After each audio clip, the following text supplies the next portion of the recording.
پہ سونے والی جب نرم بستر پہ تھوڑا سا لیٹی کے دیکھتے ہیں کتنا آرام ہے یار، آرام اس پہ لیٹی تو اتنا آرام اسے آیا، اتنا سکون آیا کہ سو گئی، نیند میں چلی گئی، پتہ ہی چلا۔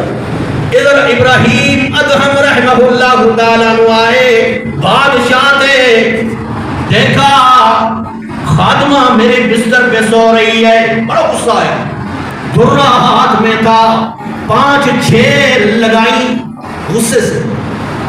اب وہ ہڑبڑا کر اٹھی بیچاری، پہلے وہ روئی پھر ہنسی۔ ابراہیم ادہم رحمہ اللہ تعالیٰ نے پوچھا، اب رونے کی وجہ تو مجھے پتہ چل گیا کہ یہ درہ لگا ہے، سوٹی لگی ہے، ہنسنے کی کیا وجہ ہے، کیوں ہنس رہی ہو؟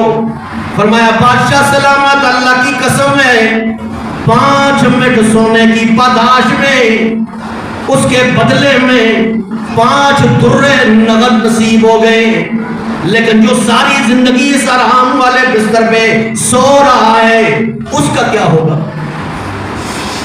اس کی سزا کا کیا ہوگا؟ آج آرام کر رہے ہیں ہم، نہ نمازوں کی فکر نہ دین کی فکر، کل کے بارے میں کیا پتا ہے؟ انسان گھر سے نکلتا ہے کیا پتا واپس لوٹے گا یا نہیں، واپس آئے گا یا نہیں، کسی کو پتا۔ نبی مہربان صلی اللہ تعالیٰ علیہ وسلم نے ایک دن صحابہ سے پوچھا، اے میرے صحابہ یہ بتلائیے نا موت کو کتنا تم یاد کرتے ہو؟ اے اللہ کے پیغمبر ہم تو موت کو اتنا یاد کرتے ہیں کہ ایک نماز پڑھتے ہیں، دوسری نماز کا ہمیں یقین نہیں ہوتا ہے کہ ہم نماز پڑھ سکیں گے یا نہیں۔ نبی مہربان صلی اللہ تعالیٰ علیہ وسلم نے ارشاد فرمایا، میرے صحابہ موت کو بھول چکے ہو تم، موت تو بھول چکے ہو۔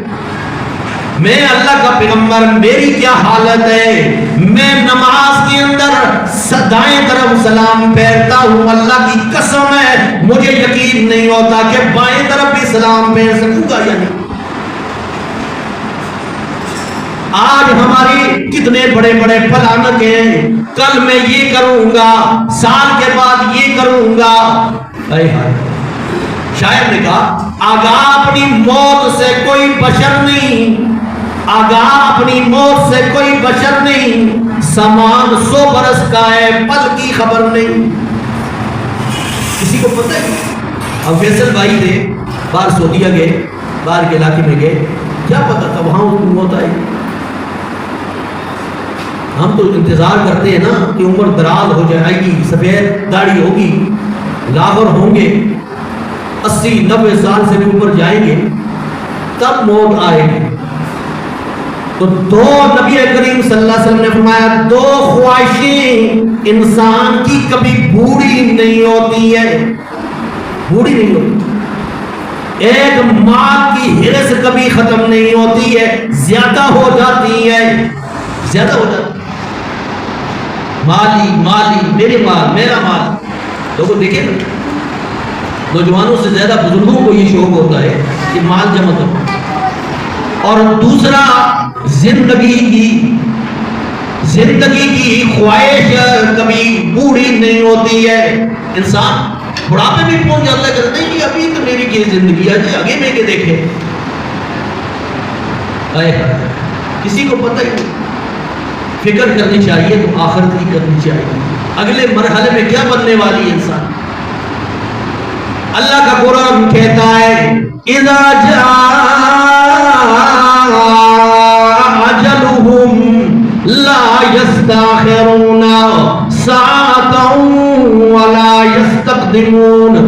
جب انسان کی اجل آ جاتی ہے، نیٹا پورا ہو جاتا ہے، جب موت آتی ہے نا، لوگ بہانے کرتے ہیں، لوگ ہیلے کرتے ہیں، جناب میں اگر ڈرائیور تھا ایکسیڈنٹ ہو گیا تو میں ایسے کرتا تو میں بچ جاتا، اگر میں اس گاڑی میں نہ بیٹھتا تو میں بچ جاتا، اس مقام پہ نہ آتا تو میں بچ جاتا۔ اللہ فرماتے ہیں تمہاری لکھی آگے، تم کیسے بچ سکتے ہو؟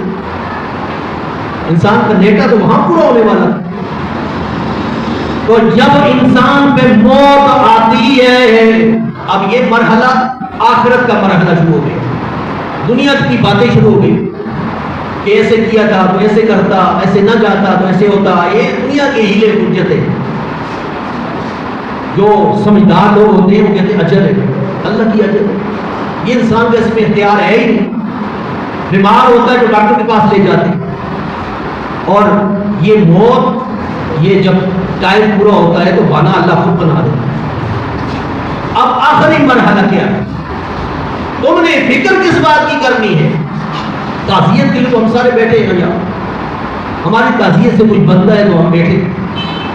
ہم تو صرف ان کے بھائیوں کے پاس ہم آئے ہیں، ان کو تسلی دینے کے لیے آئے کہ اللہ آپ کو صبر دے، ان کی آخر کی منزلیں آسان کرو، اس لیے بیٹھے. اب انسان اگلے مرحلے میں پہنچ گیا تو کیا ہو؟ اللہ کریم فرماتی ہیں کہ جب انسان پہ موت آتی ہے تو وہ یہ دعا کرتا ہے قال رب ارجعون،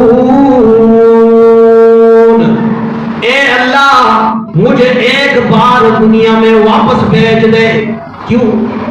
لعلی اعمل صالحا فیما ترکت، اللہ جو نیک عمل میں چھوڑ کے آیا ہوں، نماز ہے، روزہ ہے، حج ہے، زکوٰۃ ہے، صدقات ہے، خیرات ہے، خفیہ ظاہری جتنے اعمال ہیں، اللہ پھر سارے نیک عمل کروں گا، مجھے ایک بار دنیا واپس دے.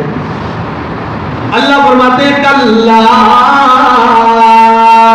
انہا کلمۃ هو قائلها ومن ورائہم برزخ الی یوم یبعثون.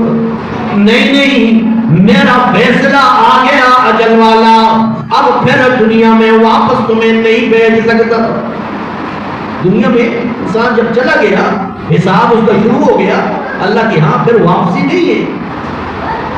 ابھی سے یہ ارادہ فرمائیں کہ اللہ آپ کو توفیق دے. یہ زندگی کی جو چند گھڑیاں ہیں کسی کو پتہ نہیں، باہر نکلیں گے تو کیا ہوگا انسان کے ساتھ، لیکن ارادے کے ساتھ ہو کہ سارے نیک عمل کروں گا، روزہ بھی، نماز بھی، قرآن کی تلاوتیں بھی، ذکر و اذکار بھی، سارے نیک عمل کروں گا. اللہ ایک بار مجھے یہ زندگی حاصل ہو جائے تو یہ زندگی اللہ نے تمہیں نعمت کے طور پر دی ہے. کسی سے اللہ پاک نے یہ زندگی چھین لی ہے، کسی کو عطا کی ہے. آج ہمارے پاس ٹائم بھی ہے، وقت بھی ہے، اور صحت بھی ہے، ایمان بھی ہے. تو ہمیں چاہیے کہ اگلے مرحلے کے لیے ہم اس کی تیاری کریں. کسی کو پتہ نہیں، اس لیے تو فرمایا نا 5 چیزوں کے آنے سے پہلے پہلے اغتنم خمسن قبل خمسن. 5 چیزوں کے آنے سے پہلے پہلے 5 چیزوں کو غنیمت سمجھو. 5 چیزوں کو غنیمت